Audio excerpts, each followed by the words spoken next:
All right, so good evening, everyone. Thank you for being here. My name is Lindsay Johnson. I am a family nurse practitioner and the owner of Monarch Wellness, which is in Mandeville, Louisiana. We are a health optimization practice. We focus on metabolic health and weight loss, as well as hormone replacement and gut health. Everything is done through a functional medicine lens, so very unique practice here on the North Shore. Tonight is the first night of our webinar series. So the first topic is perimenopause and hormone optimization. So I'm just going to go ahead and get started. So we're going to cover a few topics tonight, and that's going to include the hormonal blueprint, gut health, nutritional guidance, some key lifestyle factors, endocrine disrupting chemicals, sexual health, hair and skin, as well as long-term health and hormone optimization. So the first topic is the hormonal blueprint, key drivers of women's health. So we're going to be talking about some of the sex hormones that we see with females. So that's going to include your estrogen, your progesterone, and your testosterone. So estrogen is going to be your primary female sex hormone. That's going to play a vital role in your reproductive system. It regulates your menstrual cycle, it supports the development of your secondary sexual characteristics, and it prepares your body for childbirth.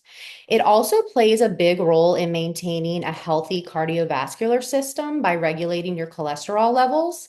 It also promotes skin elasticity, collagen production, and increases your bone density. So in perimenopause, what we see is that your estrogen is going to begin to fluctuate unpredictably. It doesn't just go down, it's going to kind of go up and down erratically. And so that's when you hear those classic symptoms of menopause, like irregular bleeding, hot flashes, night sweats, vaginal dryness, mood swings, and even more. So that depletion is also associated with an increased risk of some long-term health concerns. That's going to include osteoporosis, cardiovascular disease, and increased visceral fat around your internal organs. It also impacts your neurotransmitters like serotonin and dopamine, so those lower levels can contribute to mood disorders like depression and anxiety. So progesterone is essential in regulating your menstrual cycle. It helps maintain your uterine health during pregnancy. So the second phase of your menstrual cycle, which is your luteal phase, progesterone is going to thicken that lining to help support implantation of a potential pregnancy. If you don't get pregnant, that progesterone decreases. You have the shedding of your uterine lining, which is your period. But if you do get pregnant, that progesterone plays a big role in maintaining a healthy uterine environment for the development of your baby. So during perimenopause, that progesterone level is going to decline more quickly than estrogen, which can lead to a variety of symptoms. So progesterone is our calming hormone. It has an influence on GABA, which is a neurotransmitter that promotes relaxation and helps regulate sleep. So when we see those progesterone levels drop, you're going to see symptoms like mood swings, irritability, anxiety, and most prominently, sleep disturbances. And then finally, testosterone. We do typically hear about this with men, but it is important for women's health as well. So that's going to support libido, help maintain your muscle mass, and contribute to energy levels and can even affect your self-esteem.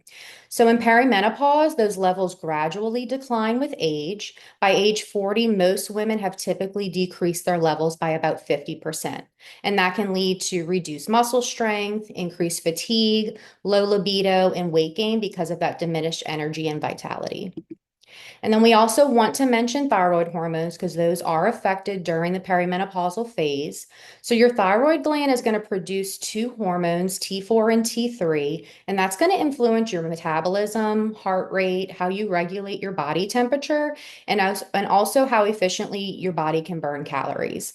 So during perimenopause, many women are going to see changes in their thyroid function. Most commonly, we're going to see lower thyroid levels, which is hypothyroidism. But these symptoms can overlap with your typical perimenopausal symptoms because it's things like fatigue, weight gain, hair thinning, dry skin, depression, and heavier cycles. So that can also lead to a slower metabolism, which contributes to weight gain and fatigue. It's pretty challenging to try to distinguish whether your symptoms are caused by hormonal sex changes with perimenopause, or if it's thyroid dysfunction. So you want to make sure you're seeing someone who's checking all of these labs for you.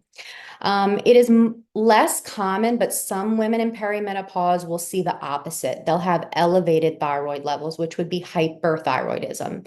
And that can cause symptoms like weight loss, increased appetite, anxiety, palpitations, and sweating.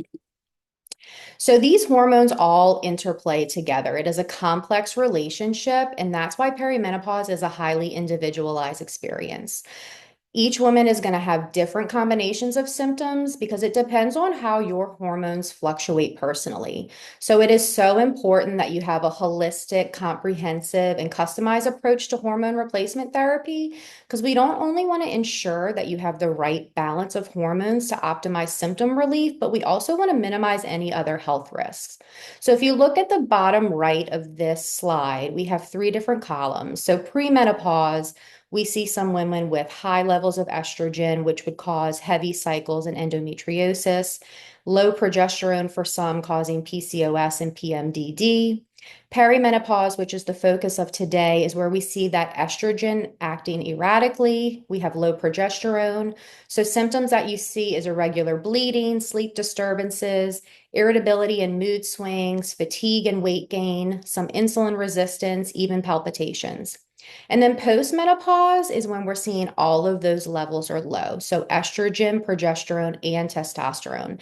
And these are going to be your more common symptoms that you hear of menopause: vaginal dryness and UTIs, painful intercourse, low libido, osteoporosis, loss of muscle mass, muscle and joint pain, and even indigestion. So, what is hormone replacement therapy, which is also called HRT? This is used to supplement or replace hormones that your body no longer produces in optimal quantities. This is going to be tailored to each individual's unique hormonal profile, so the treatment is highly personalized. And the goal is not merely to alleviate your symptoms, but we want to optimize your health and longevity during this complex transition. So, some benefits of HRT are alleviation of hot flashes and night sweats, improved vaginal health, bone health support. It has mood and cognitive benefits. It's good for cardiovascular health. It can reduce your risk of diabetes and colorectal cancer.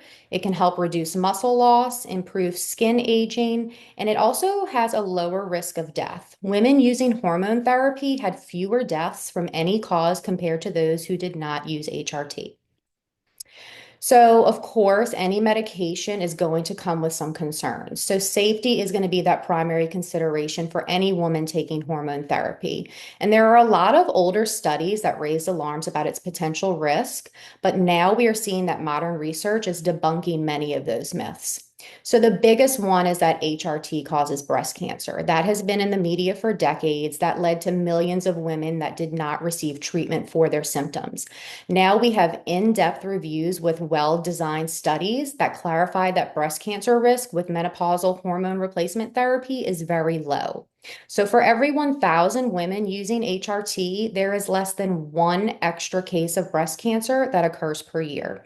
So to put this in context, it's important to understand that your risk of developing breast cancer due to HRT is going to be similar to the risk of developing breast cancer from other everyday risk factors, like drinking more than 2 alcoholic beverages a day, being overweight, or not exercising regularly. So, with those concerns, there are some recommendations for breast screening. We definitely want our female patients receiving breast cancer screenings. There is a little difference in recommendations and consensus from different medical groups on how often this should occur. But typically, it's recommended to start at age 40, and then you want to have that screening every 1 to 2 years until you're at least age 75. So, some other less common concerns and risks that are associated with HRT are pretty rare. So, that means that it's going to account for 10 or less additional incidences per 10,000 women per year. So, that's risk of heart disease, stroke, and development of a blood clot. So, the risk of developing a blood clot is going to be most pronounced in the first 6 months of starting HRT, but this applies primarily to oral forms of estrogen. So, that is your birth control. Most places, especially not at Monarch Wellness, we are not doing HRT with oral estrogen. We are focusing on those transdermal forms like patches, creams, and gels because those show no increased clot risk. There's also an increased risk of gallbladder disease, but that risk is lower with those transdermal forms of estrogen. And then it's also important to note that if you are on estrogen replacement therapy and you have a uterus, meaning you have not had a hysterectomy, you need to be on progesterone to help with your endometrial health. Progesterone is going to reduce the risk of the overgrowth of that endometrial lining. If that gets too thick, you can have endometrial cancer. So definitely want to have a provider that understands those risks and takes the necessary steps to mitigate that. So, when to stop taking HRT? So, I do want to start by saying that studies show that hormone therapy is going to be most effective and safest when we start it in women who are either under the age of 60 or within 10 years of their last period. If you start outside of those parameters, the risk of heart disease, blood clots, and stroke do increase. So, we like to see women starting HRT in their 40s or 50s because when you do that, we don't have to stop your hormone therapy just because you turn a certain age. We're starting it early, you're getting the benefits, you're getting that symptom alleviation, and you're not going to want to stop because of how good you feel. There is an option for these patients that kind of miss that window, some low dose vaginal estrogen, which can help with symptoms like vaginal dryness or discomfort, can really be used at any age and for as long as needed. So, HRT is not an instant fix. It's not a quick fix. It's a gradual process, and it takes a lot of time to show its full benefits. Everyone's response is different. It can take weeks or even months for your body to adjust. So, one of the most powerful tools you can use for this is symptom tracking. We use this in our practice. It helps us understand how your body's changing, identifying patterns in the symptom resolution. And so, we'll have you track bleeding on a daily basis, but any other symptoms can be tracked on a weekly basis. So, second topic is gut health and hormone balance, the connection you need to know. So, hormones and metabolism are highly linked. So, estrogen is going to play a pivotal role in your metabolic regulation by supporting the maintenance of body fat distribution. It helps regulate glucose metabolism and it keeps your insulin sensitivity in check. So, in perimenopause, when that estrogen decreases, you're going to have increased fat storage, particularly around that abdominal region. And then you're going to have reduced energy expenditure. So, estrogen influences thermogenesis, which is the process by which your body burns calories to generate heat. So, when your estrogen declines, that rate of calorie burning drops, and that can contribute to weight gain. So, progesterone, even though it's known for its role in regulating the menstrual cycle, it also affects water retention and digestion. So, those symptoms of water retention and bloating and sluggish digestion in perimenopause are going to be due to that decreased progesterone. Testosterone is also going to play a vital role in your metabolism. It helps support muscle mass, energy levels, and fat distribution. So in perimenopause, we see that decreased muscle mass with testosterone levels declining, as well as some redistribution of your fat. And then also your thyroid gland becomes less efficient during this phase, and that can lead to hypothyroidism, which we mentioned earlier. That condition can exacerbate symptoms of fatigue, weight gain, and depression. That low thyroid function can further slow your metabolism, which makes it even harder to maintain a healthy weight. There is a complex interplay of hormonal regulation, and we do see four key hormones that are particularly critical to your metabolic health, and those include ghrelin, leptin, insulin, and cortisol. So those hormones are not only going to regulate your appetite and energy balance, but they influence fat storage, blood sugar levels, and your body's response to stress. So as women transition through this phase, we're going to see fluctuations in these hormones, and they can significantly affect your weight, energy levels, and your overall metabolic function. Next topic is nourish to flourish, eating right for hormonal balance in perimenopause. So, some triggers of inflammation. There are several factors that can trigger or worsen inflammation, especially during this transition when your hormone levels are fluctuating. So, some common triggers are poor diet, chronic stress, inadequate sleep, environmental toxins, excess body weight, and lack of exercise. So, chronic inflammation is going to affect nearly every system in your body, and it's associated with a wide range of health conditions like heart disease, type 2 diabetes, joint pain and arthritis, cognitive decline, including an increased risk for Alzheimer's, weight gain and metabolic syndrome, as well as hormonal imbalance. So we really focus on anti-inflammatory diets here at Monarch Wellness. So some foods to include would be your omega-3 fatty acids, like your salmon and walnuts, fresh fruits and vegetables, whole grains like quinoa and brown rice, healthy fats, spices and herbs, probiotics and fermented foods. So that's your yogurt with live cultures, kimchi and kombucha, as well as green tea and dark chocolate. So, some foods to avoid, and we're not saying all together, but we really focus on trying to incorporate healthy foods 80% of the time. So, where 20% of the time you can have a few things, but things that cause a lot of inflammation, especially for females in this phase, are going to be your refined carbohydrates and sugar. So, that's your white bread, your soda, your processed snacks, trans fats, and processed meats. We recommend avoiding more than 3 alcoholic drinks per week and any fried foods. So, metabolic syndrome is also something that is concerning during this phase. So, metabolic syndrome is a cluster of conditions. This includes high blood pressure, high blood sugar, excess abdominal fat, and abnormal cholesterol levels. This is going to significantly increase your risk of heart disease, stroke, and type 2 diabetes. During perimenopause, women are at increased risk of developing metabolic syndrome because of hormonal changes that are going to affect your fat distribution and your sensitivity to insulin. So, some strategies to prevent metabolic syndrome would be to monitor your portion sizes and calorie intake, choose heart healthy fats, reduce your sodium intake, increase your potassium intake, and stay hydrated. Next topic is SIPS, snooze, and serenity, the key lifestyle factors shaping your well being. So, a couple of things are going to affect your metabolism. First is alcohol. So, alcohol is metabolized differently than other foods. It can lead to a buildup of visceral fat, which is going to surround those internal organs and increases your risk of metabolic syndrome, heart disease, and type 2 diabetes. Alcohol can also cause spikes in your blood sugar levels, and over time, that's going to contribute to insulin resistance and type 2 diabetes. Alcohol also affects your hormones directly. So it can increase your circulating estrogen levels, which can raise your risk of hormone sensitive cancers.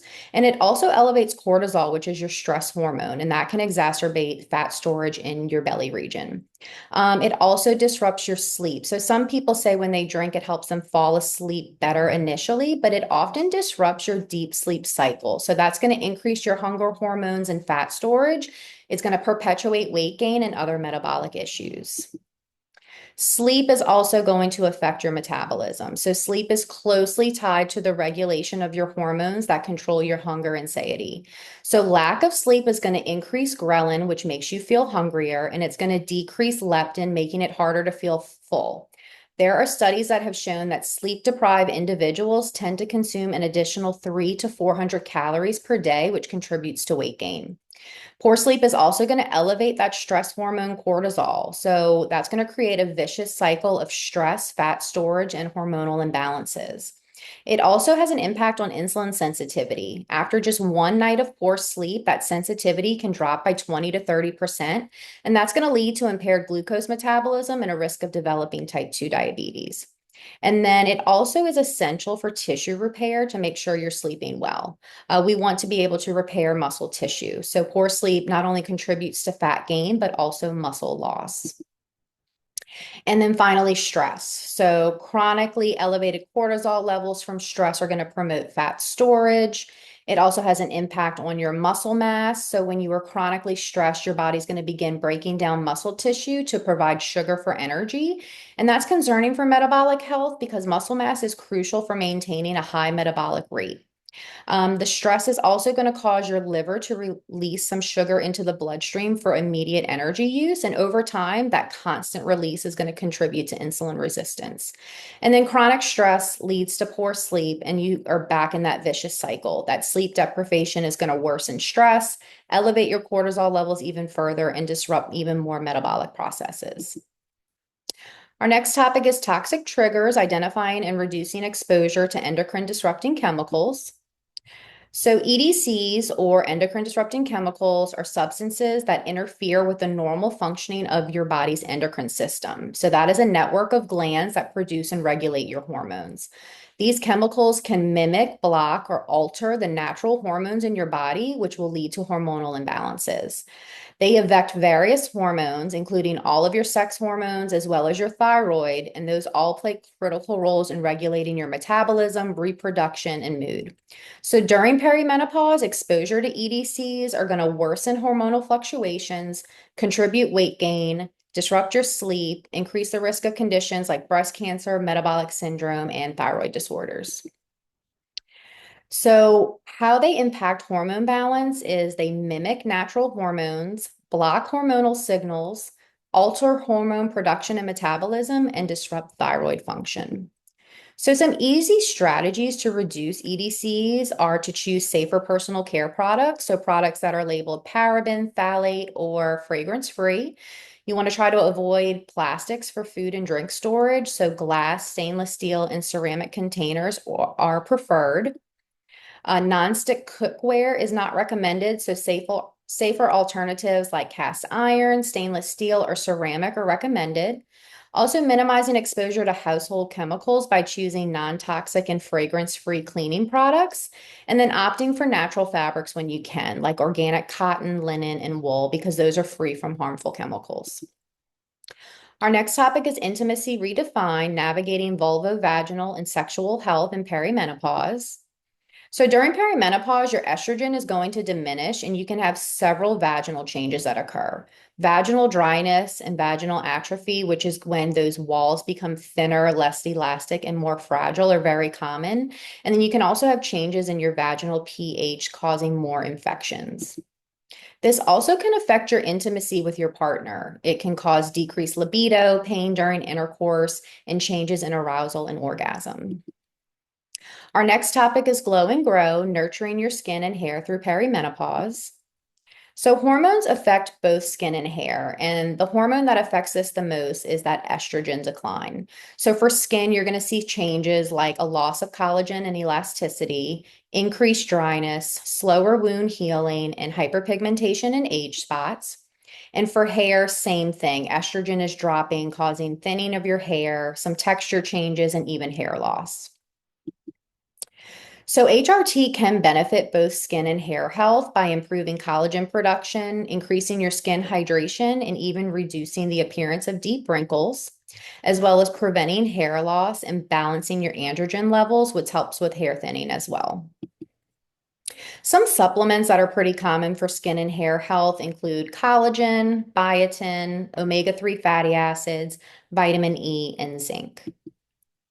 And our last topic tonight is going to be looking ahead, longevity and vitality for a lifetime. This is really important because we don't hear a lot of the long-term benefits of hormone replacement therapy. So this may be some new information for some people. It's not just about alleviating your symptoms, but making sure that we're optimizing your health and wealth for the long term. I'm sorry, health and wellness, not health and wealth. So we're talking about bone health and osteoporosis and the impact that perimenopause has on those. So estrogen is going to play a critical role in maintaining your bone density by regulating the balance between bone resorption, which is the breakdown of your bone, and bone formation. So during perimenopause, estrogen is declining, which is accelerating your bone loss, and that increases your risk of osteoporosis and fractures. So, some key concerns to bone health during this phase are going to include decreased bone density. Women can lose up to 20% of their bone mass in the first 5 to 7 years post-menopause. You can have an increased risk of fractures, especially in the spine, hips, and wrists. And then that bone strength is decreased. Even with a minor injury, you can have really bad accidents and breaks. So we definitely recommend DEXA scans for patients. This is a quick, non-invasive test that measures your bone mineral density, and that allows for early detection of osteoporosis or osteopenia. So this is going to be women age 65 and older, some younger postmenopausal women with risk factors like previous fractures, smoking, or low body weight, and then women in perimenopause that have concerning symptoms like fractures or a significant height loss. Brain health and cognition is also impacted in perimenopause. So the estrogen levels declining, your brain experiences several changes which can contribute to cognitive decline. So you're going to have reduced communication between your neurons, the energy metabolism shifts in the brain that can lead to brain fog and memory lapses. You can have an increased risk of neurodegenerative disease like Alzheimer's, and those hormonal fluctuations affect your mood as well, leading to anxiety and depression. And lastly, heart disease is definitely impacted by these hormonal changes. This is really important because cardiovascular disease is the leading cause of death for women, and that risk is going to increase during perimenopause and after menopause because estrogen has a protective effect on your heart health. So, as estrogen declines, the following changes occur. Cholesterol levels are going to shift. So estrogen is going to help regulate your cholesterol. So during perimenopause, your LDL or bad cholesterol is going to tend to rise, while your HDL or good cholesterol may decrease. That's going to contribute to fatty buildup in the arteries. It also affects your blood pressure. So estrogen supports blood vessel flexibility. So as estrogen levels decline, you're going to see some stiffness in your arteries increase, which can lead to high blood pressure.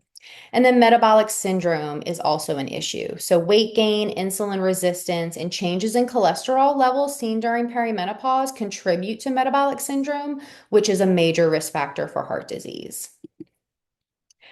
So at Monarch Wellness, we really focus in on overall health optimization. As you can see from our logo, metabolic, hormone, and gut health is what we focus on. All of those areas talk to each other, really affect one another. So that's why we've decided to focus on all three. So if you are interested in coming in for a consult, I do have a special code for participants of tonight's webinar. $100 off your initial visit with code webinar that you can use on our website that is active now. That offer will end on October 31st of this year, so make sure to take advantage. And this is my contact information. If you have any questions about what we talked about tonight, anything else that I can help you with, best way to contact me is typically email. So that is listed there. Make sure to also check out our website. That is our handle for our Instagram page. You can also find us at Facebook, just searching Monarch Wellness. So next week's topic will be metabolic health and weight management. It again will be pretty quick, 25 to 30 minutes. So make sure to mark your calendars, and I hope to see you guys next week.